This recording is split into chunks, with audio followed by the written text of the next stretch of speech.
Lisan, you mentioned the Haitian father, Puerto Rican mother, Brooklyn. Hmm. Your last name is Basquiat. Your brother was Jean-Michel Basquiat, who is a cultural icon now, but he wasn't Yes. when he died. We and I love that we've reclaimed him, much the way we were talking earlier about Alice Walker reclaiming Zora Neale Hurston, who died and was Hmm. in an unmarked grave when she was like, yes, we're going to know this woman. Hmm. Tell us about your upbringing, because something went on in that household of four children that produced greatness, not just in him, but in your other siblings as well. Talk a little bit about that, and how should we remember your brother? Hmm. Wow, that's a big question, Karen. Um, well, there were three of us. There were three Okay. children. So my Okay, I'm parents sorry. had a son, Max, a year before Jean-Michel was born, and he was stillborn. Sorry. And thank you. And then Jean-Michel was born in 1960, and then I was born 4 years later, and my sister was born 3 years after that. Which is kind of funny because my son once called me and said, hold on a minute, somebody said something about a Max. Who's that? And I had to explain to him what happened. But there were three of us in the household. Okay. And we're first generation. So our father immigrated here from Haiti, out of what was going on when Duvalier was in power. There was a lot of political Papa strife Doc, and or it Papa was had to Doc. be Papa Doc, right? Okay. And then Baby Doc. And so there was a lot going on in that country at the time. And my father was really young. And he made the decision with his mom that he wanted to come to this country after his father and his brother was killed. And so my father came to this country, and it's a similar story to a lot of immigrants where he came to this country. He didn't speak the language. He knew nothing about this kind of weather, because he grew up on a tropical island, and he, plopped down into New York City.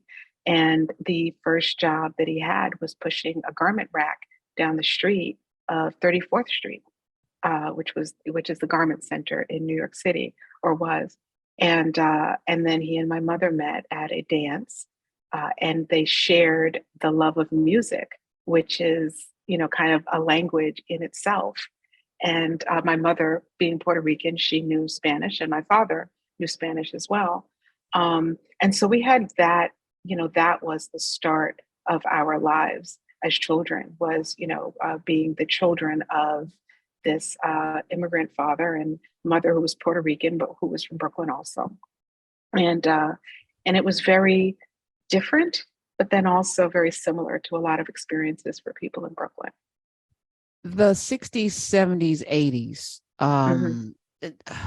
I can't describe it to people who weren't part of that generation, but that generation also, I think, wanted to forget the 40s and 50s, and the early 60s. So they imbued in their children a level of empowerment. I'm Black and I'm proud. It was afros, Hmm. dashikis. There was the music was all about it was It was everything. good. It Yes, was it was. good. It was like almost a glasnost. I don't want to use that term. It was almost like a period of empowerment that we haven't seen since. And a lot of movement happened, not just Mhm. the civil rights movement. A lot of movement was going on, and a lot of folk not having it either. People going Mhm. fighting and going to jail, and there was a strength to that. Was that in your household? Because your father leaving Haiti, which was under the rule of, I want to say, a CIA implanted government. I said it. All right. And I heard it.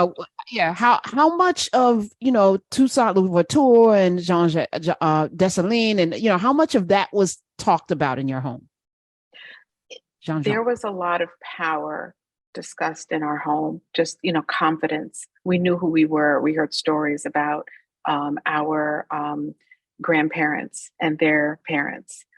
We were always told that we could do anything.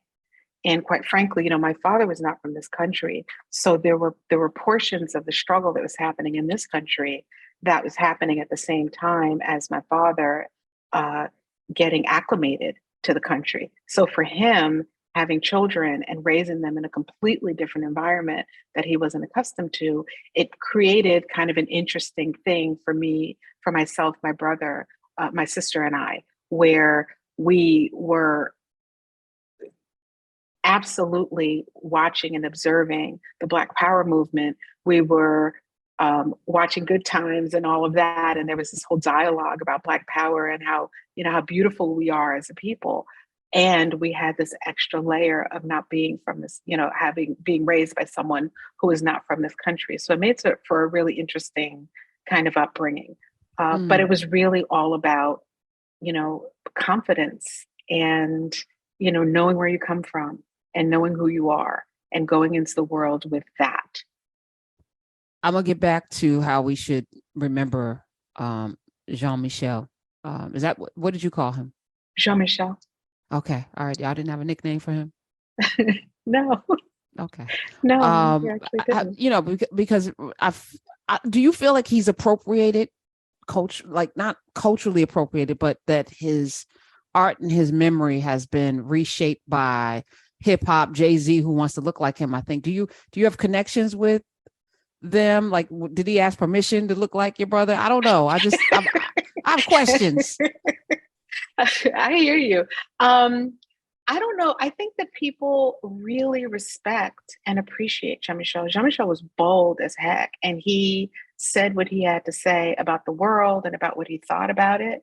And I think that people admire that. I think that people see how revolutionary it was for a man who was at the time 18, 19, 20, 21, like really young, having these very bold opinions about the world and being courageous enough to put those opinions down, documenting them for people to continue to admire, 30 something years later. So yeah, it's kind of interesting because he's my brother, to see how Right. much people embrace him.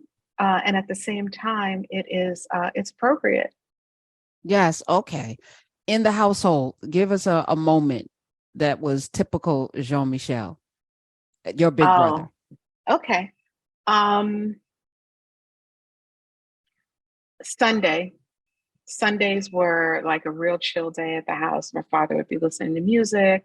My stepmom What's would be playing? there. What's playing? What's the soundtrack? Probably jazz, probably Okay. some jazz, or like Shirley Bassey, Lena Horne. Uh, there could be some Donna Summer playing, some Diana Ross, all of it.